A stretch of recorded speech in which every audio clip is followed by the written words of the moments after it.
Buenas tardes, mi nombre es Kelly Reyes y hoy les voy a hacer la presentación de la actividad número 6, respondiendo a unas preguntas de acuerdo a la actividad de alteraciones de la cognición y la conciencia. ¿Listo? Mis compañeros como tal hicieron la investigación y yo voy a hacer la exposición. ¿Listo? Entonces, iniciemos. Bueno, primera pregunta, ¿a qué se le denomina inconsciente cognitivo? Desde el punto de vista cognitivo, podríamos definir el inconsciente como el sistema compuesto por el conjunto de contenidos, actividades y procesos cognitivos propios del organismo que son relevantes para explicar su funcionamiento tanto interno como externo, pero de los que no puede dar cuenta por carecer de una vivencia subjetiva clara de los mismos. Listo, exclusivamente. Como estrategia teórica, diferenciamos dos tipos de procesos inconscientes. Por un lado, los que denominamos procesos inconscientes primarios, que son procesos abajo arriba, procesos en los que la información fluye de los órganos sensoriales y de las capas inferiores del cerebro hacia el córtex superior y que mayoritariamente son anteriores a la conciencia, tanto filogenética como ontogenéticamente hablando. ¿Listo? Por otra parte, estarían los procesos conscientes secundarios, que son procesos abajo, arriba, cortes desde el córtex superior hacia el resto del sistema nervioso, siendo muchos de ellos resultado directo de la actividad desencadenada por los contenidos de consecuencia. Un ejemplo sería el flujo de la información cuando damos la orden de mover un miembro de nuestro cuerpo o de recuperar un tanto de memoria. La orden se origina en la conciencia, pero la ejecución corre a cargo del inconsciente. ¿Listo? Características del procesamiento inconsciente, capacidad ilimitada de procesamiento en paralelo. Cuando estamos aprendiendo digamos, cuando estamos aprendiendo a conducir un auto y por tanto todo es nuevo y no tenemos la respuesta definida, es la conciencia quien se encarga del control. Sus limitaciones de capacidad hacen que nos cueste enormemente atender a todo lo que tenemos que hacer en la medida en que las distintas respuestas se van fijando, así como la coordinación entre ellas. El inconsciente se va haciendo cargo del proceso de forma que cuando ya está bajo su control y se ha automatizado por completo, nuestra conciencia queda liberada y puede dedicarse a otras cosas, pudiendo así hablar por el móvil, fumar y cambiar de emisora de radio si la música no nos gusta, etcétera. Conducta que era impensable realizar al principio del proceso cuando estábamos aprendiendo. Algunas funciones del procesamiento inconsciente. Una de las preguntas que podemos hacernos y que tiene que ver con una de las funciones del inconsciente más relevantes para entender la relación de este con la conciencia es ¿qué determina que cierta información pase o no a conciencia? Son las investigaciones en torno al concepto de filtro selectivo y atención selectiva las que nos dan la respuesta a esa pregunta. El filtro selecciona la información en función a sus características físicas. Broadbent, 1958. Intensidad, duración, tamaño, color, movimiento, posición en el campo visual, contraste en el entorno, etc. También lo hace y eso afectaría también a la información interna activa en memoria. Atendiendo a sus características semánticas, una de las más importantes sería la relevancia emocional que el estímulo tiene para el sujeto, pero también si es desconocido, sorprendente, o sea, sorprendente su complejidad, si está relacionado o no con los contenidos que ya están en conciencia, etcétera. Teniendo en cuenta que las actividades intencionales requieren mayor esfuerzo y gastan más energía que las actividades de tipo reactivo y la energía es limitada. Otro factor muy importante son, por lo tanto, los recursos disponibles a nivel consciente, si estamos ocupados en algo o no, y la dificultad de la tarea, eh, los, re- eh, Los requeridos por el estímulo, unos son más complejos que otros. ¿Listo? Se podrían realizar varias tareas a la vez siempre y cuando los recursos que utilicen sean distintos.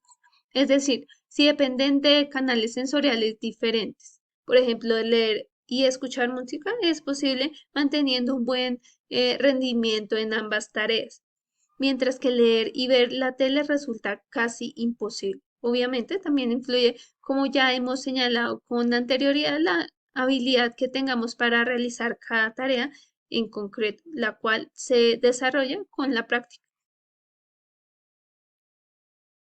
Bueno, la segunda pregunta es, ¿qué es la negligencia atencional y qué tipos existe? Bueno, este tipo de negligencia se referencia a un déficit de conciencia de los estímulos situados en el lado contrario de la ubicación de la lesión que causa el déficit. Esa falta de atención puede producirse con distintas modalidades de estímulos visuales, auditivos, táctiles, estén localizados en el espacio o sobre el cuerpo del paciente. También pueden depender de si el estímulo está en el campo visual o de su posición con referencia al cuerpo del paciente. Bueno, existen varios tipos de negligencia y a continuación repasaremos en qué consiste cada uno de los tipos de negligencias más conocidos. ¿Listo? La negligencia espacial.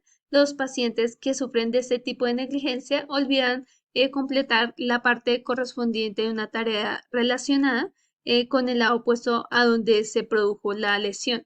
Por ejemplo, un paciente afectado con este tipo de negligencia solo comería la mitad de un plato de comida. Listo, negligencia personal. El paciente no reconoce que sus extremidades ubicadas en el lado opuesto de la lesión le pertenezcan. Negligencia intencional o motor. El paciente no responde a estímulos aunque es consciente de ellos y que no tiene problemas motores en la parte del cuerpo afectada. ¿Listo? Negligencia afectiva. En algunos casos parece maltrato a esas partes del cuerpo por la falta de conocimiento del mismo como propio. Suele presentar el mismo anosognosia o a lo que es lo mismo, ausencia de conocimiento de déficit. La tercera pregunta es, ¿qué es el aprendizaje inconsciente y qué evidencia hay a su favor? Bueno, el aprendizaje inconsciente, recientemente se han observado abundantes casos de aparente aprendizaje inconsciente, entendiendo como modificación del comportamiento a consecuencia de la experiencia reiterada como una regularidad ambiental que, sin embargo, pasa inadvertida. Bien, es verdad que pese al interés de este fenómeno, frecuentemente tratado dentro de la etiqueta de aprendizaje implícito, hasta la fecha se ha podido hacer pocos avances metodológicos en el sentido señalado anteriormente. Recursos a las diferencias cualitativas entre sus formas explícita e implícita para verificar la naturaleza inconsciente de la última y de paso establecer sus propiedades funcionales. Bueno, sin embargo, alguno se ha hecho. Así, por ejemplo, Goschke y Torme, aplicando la estrategia de la contraposición de procesos, pusieron de manifiesto una vez más el carácter controlado del aprendizaje consciente frente al carácter automático de los efectos del aprendizaje inconsciente. Este tipo de datos, junto con la capacidad de aprender mostrada por amnésicos profundos, de todo ello desprende la existencia de dos formas mentales diferentes de asimilar la organización estructurada del entorno. ¿Listo? Una derivada del desarrollo intencional y controlado de modelos sobre aquel y la otra de la computación automática de sus regularidades. Aprendizaje inconsciente y indudablemente los seres humanos estamos dotados de una poderosa capacidad prospectiva para comprobar hipótesis y descubrir de manera activa la estructura del medio en el que nos movemos. pero cuando las condiciones no nos favorecen o incluso impiden la búsqueda activa de reglas, bien por falta de recursos, porque las relaciones no son aparentes o el número de opciones desborda la capacidad de manejo consciente con la práctica, tienden a cristalizar la computación automática de covariación, es regularidades que intervienen en cada situación. ¿Listo? Bueno, por otra parte, cuando el sistema cognitivo se limita a registrar implícitamente las regularidades que se encuentran, la codificación resultante refleja de manera bastante fidedigna la estructura del medio, aunque sea de forma parcial. ¿Listo? O restringida a aquellos parámetros y circunstancias susceptibles de este tipo de codificación. Bueno, ¿qué es memoria inconsciente y qué evidencia hay a su favor? Memoria inconsciente. Hablamos de memoria inconsciente cuando en apariencia no retenemos los contenidos de un episodio pasado que gracias a su representación conyugal relativamente duradera influye en nuestra conducta ulterior, según ponen de manifiesto pruebas indirectas de memoria como el afecto de facilitación u otros por el estilo. Precisamente eso les ocurre con frecuencia a las personas que padecían demencia a causa de deterioro neurológico en el córtex prefrontal derecho y en el hipocampo. ¿Listo? Bueno, la siguiente sería memoria inconsciente. Dice, a partir del momento en que sufre la patología, carecen de recuerdo episódico explícito, en tanto retienen como con relativa normalidad de forma implícita, pero activa la representación perceptual de los contenidos de los episodios.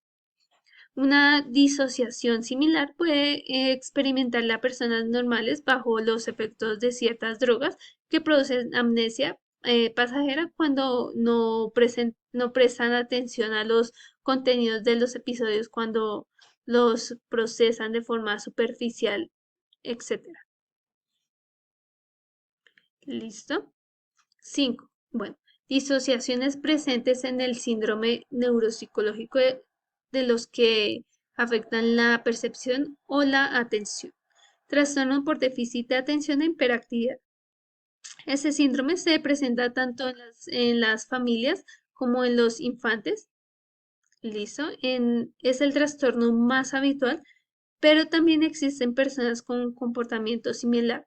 Pero 3 de cada 20 niños presentan TDAH, perdón, sean por motivos socioculturales o porque la percusión no sea de un mayor tamaño. Ese trastorno existe y afecta tanto a los niños como a los adultos. Mal rendimiento académico y problema de conducta. Bueno, el trastorno por déficit de atención e hiperactividad se está enfocado en el neurodesarrollo. Es una revolución cognitivo-conductual con una particularidad nuclear que causa hiperactividad, impulsividad. El trastorno por déficit de atención e hiperactividad se está enfocado en el neurodesarrollo. Es una revolución cognitivo-conductual con una particularidad nuclear que causa hiperactividad, impulsividad y falta de atención. ¿Listo? Autismo y trastorno del espectro autista. No cuenta como un trastorno neurológico grave, pero sí de desarrollo y atención muy visibles. Es el trastorno del lenguaje y del comportamiento. Es un riesgo a partir de los 18 meses. Por medio de varios tests se puede realizar y desorientar la enfermedad. Discapacidad intelectual. Es el trastorno que afecta el trastorno intelectual y adaptativo. Concurre en dificultad para el aprendizaje académico y deficiencia. ¿Listo? Listo, muchas gracias por vernos. Que tengan muy buena tarde y ahora les dejo los nombres de mis compañeros de trabajo.